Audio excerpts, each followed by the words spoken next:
Well, look-a here. Guess who's number one in the Nielsen ratings again? 97.7.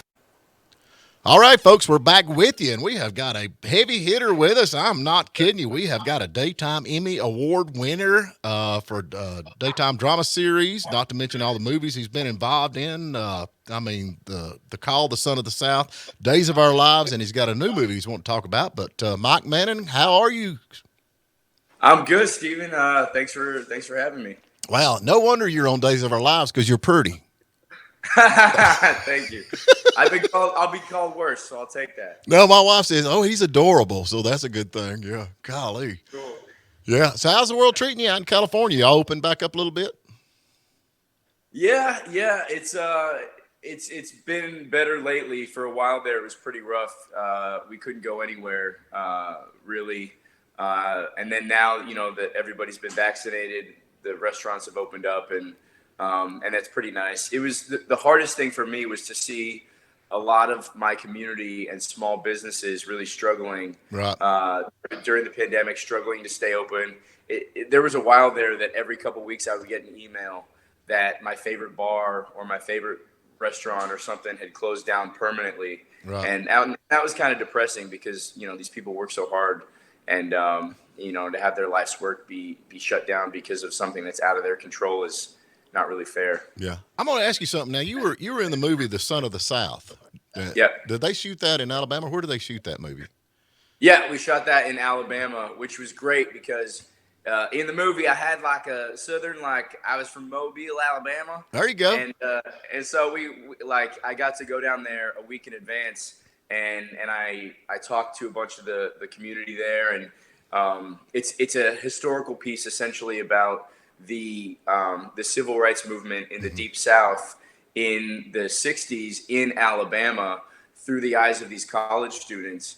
And so I was really able to get to know the community, get to know the people, get to know the history a bit before we started filming. And I think that added to the character, added to the story for me. Well, that's one of the things. So you got that Southern accent. Of course, you're actually born in Florida. You were there as a kid. So, you can kind of pick up on that Southern. I hate to see somebody that's from up north try to take on a Southern accent. It just don't work. Yeah. You know what? It's funny you say that. I think in another life, I was a Southern, a good old country boy. There you go.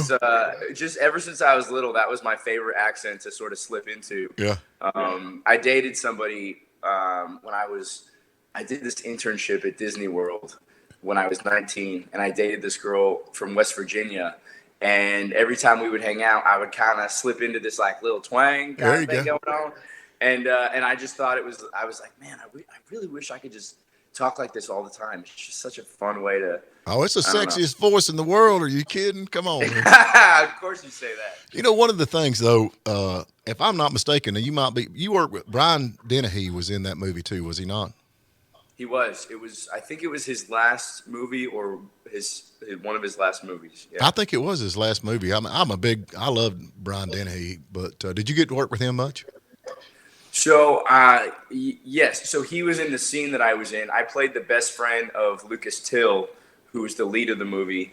And Lucas, he was MacGyver in the show MacGyver. Right. He's a great actor. He was also an X-Men. So I play his best friend in the movie.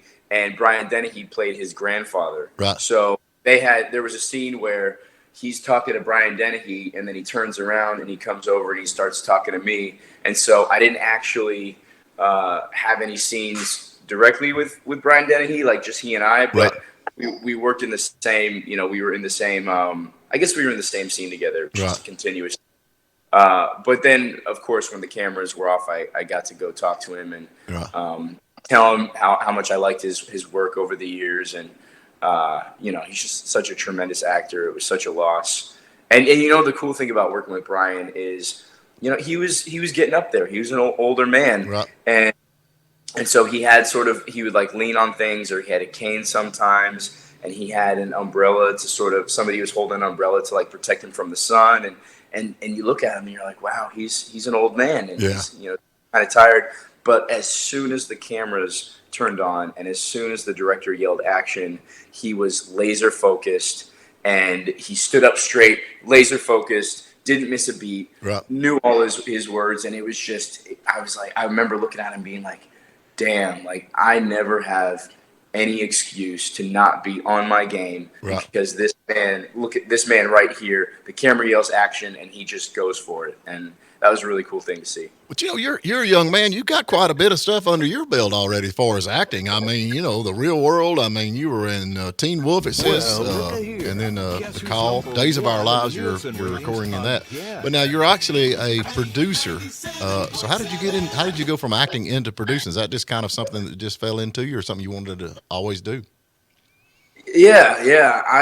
I've been producing. I've been in LA now for 11 years. Right. Moved out to Los Angeles from Colorado. And after a couple years here, I mean, I got lucky. I'll say I got lucky, and I started working. And what do they say? Like, luck is when preparation meets opportunity. Like I do. One thing I will say about myself is I do work my ass off. Right. I work hard. I don't take anything for granted. And after a couple years, I started booking roles. I was on a Disney show, and then I did a Disney movie, and then I did some guest star on like Hawaii Five-0, Major Crimes, and I started building my resume. But there's, even if you're busy, especially starting out, you have so much free time. And so I started thinking about what kind of stories do I want to be a part of, and what kind of stories do I want to tell. And I decided to form a production company with a friend of mine so that we could start writing together, we could start producing together, and spend our time that we're not acting. And sort of take some of that power back. So much of the entertainment industry is just waiting by the phone, Right. waiting for somebody else to invite you to be a part of their project. And I'm like, well, I don't want to do that. I want to make my own stuff, and tell my own stories. And in the beginning, I actually started producing social cause documentaries. So it was documentary films about things that I cared about, and that was really cool because that really opened up my Rolodex in Hollywood, because I started attending events and I started going places, and people wouldn't see me as some young actor looking for a job. They saw me as this passionate person talking about these social issues and making movies about them. And I honestly think that helped me form some of my most valuable relationships in Hollywood, just because I was somebody that wasn't begging for a job. I was talking to people about things that I actually cared about. Right. And meant. Well, I mean, that's cool. There's no doubt. But now that's you've got this new movie that you've actually are producing called, what is it? Slapface. What is that? What is Slapface? So Slapface is great. This was one of the first movies that I took from start to finish. I found the script through a friend of mine. I worked with the writer-director, Jeremiah Kipp, to make the script something that we were both excited about. I raised the financing. I cast the movie. We shot the movie. I sold the movie. So it was really, I was the captain of the ship on this one, and I'm really, really proud of how it's doing.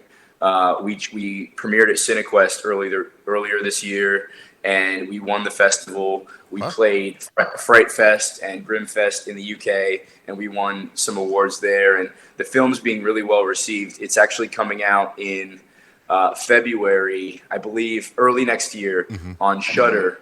So Shudder is like the Netflix for horror content. And the cool thing about this movie is that if you're looking to go see a horror thriller, it has everything. It's not going to disappoint you as a horror fan. So you go there, and it's essentially, the movie is about a 12-year-old boy who is picked on, and he doesn't have his parents. He lost his parents. He lives with his older brother, Tom, and I play Tom. And he doesn't have anybody. He gets bullied on by the neighborhood kids, so he doesn't really have anybody to talk to about this sadness and this grief and this loss that he's experiencing, and it sort of bottles up. And then he befriends this witch monster creature that lives in the woods, and then they have this bizarre friendship for a while, and then bad things start happening, and the boy tries to stop the witch, and then by the end of the movie, the cool thing, and I'm not giving anything away. Yeah, don't give it away. Don't give it away. I'm not giving anything away, but the cool thing about this movie is what it says about grief and trauma. Right. And by the end of the movie, you don't know if the witch was. The audience can decide for themselves. You don't know if the witch was ever really there, or if it was the manifestation of this boy dealing with this grief and this trauma. Right. So it's kind of a twist in there. Exactly. Yeah, it's a twist, but I didn't give anything away because it's very much like a choose your own adventure. You decide what's going on kind of thing. Right. And that's what I like about the movie. It has everything that's going to make a commercial. A movie that is like commercially horror fans are going to go see it and be like, okay, I'm satisfied. It had everything that I want. But it also comments on bullying and grief and loss and, toxic masculinity, kind of with like the older brother. I play the older brother who they live in a rundown home. He's a blue collar construction worker. He's doing the best he can, trying to take care of his little brother. But he doesn't really offer him any sort of emotional support because he himself doesn't have that. He himself was never taught to be like this caretaker. He's sort of thrust into the role as a parent. So he's doing the best he can, but this kid needs more. So, comments on a lot of things in a way that doesn't beat you over the head with it. It just sort of is like, look, these people are going through this story in a very human way. And I think that's something that a lot of people can relate to. Yeah, well, that sounds cool. Let me ask you another question before we go. I mean, you're kind of young, and seems like you've got a lot going on in the acting business. Who is one of the actors that you would like to act with at one point, excluding Nicolas Cage, because everybody always picks Nicolas Cage? I'm just kidding. I just throw that in there, but anyway. Yeah. What if I said Nicolas Cage? No, I'm just kidding. I actually, fun fact, I did a movie with Nicolas Cage's son, right. Weston Cage Coppola. I did a war movie with him. Right. Interesting guy. He's a nice guy. I would have to say, and I know it's sort of such like an easy answer, but Tom Hanks is somebody that I've always wanted to act with. Just seeing his evolution over the years with the movies that he's done. Everywhere from like that movie Big, where he played, I love it. Yeah. All the way to like Forrest Gump. I remember sitting on the couch with my family watching Forrest Gump, and that was one of the movies that made me want to be an actor because I was like, this is such an interesting journey that this guy goes on, and it like Tom Hanks is just such one of those actors that completely transforms himself with every role he does. Even to like Captain Phillips and some of the recent stuff. Yeah, he can do it all. Yeah, and you're pretty versatile too. I mean, after all the movies that you've been involved in, but it's just the list goes on and hopefully continue going on and on. But anyway, now this movie and stuff that we got coming out, all the listeners out there, if they want to follow you or get on and see what's going on with Mike Manning, what do they need to do? Where do they go to? I have a website. It's mikemanning.info. And then I'm also on social media, just Mike Manning everywhere.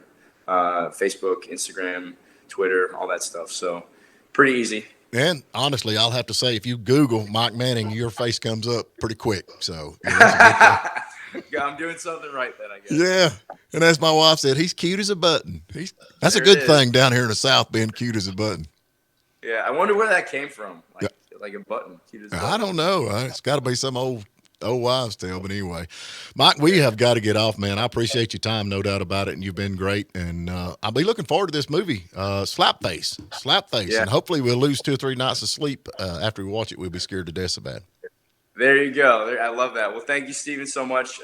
God bless. It was a pleasure talking to you, and hopefully I'll connect with you again in the future. Oh, yeah, we'll get you back on, see what's going on with the next movie you got coming out. Sounds good. All right, man. You take care. You too. Thank you for spending a little time with us. And remember, you can tune in every morning at WJULradio.com at 8 a.m. Eastern. And please subscribe to our YouTube channel and like us on Facebook, The Morning Dish.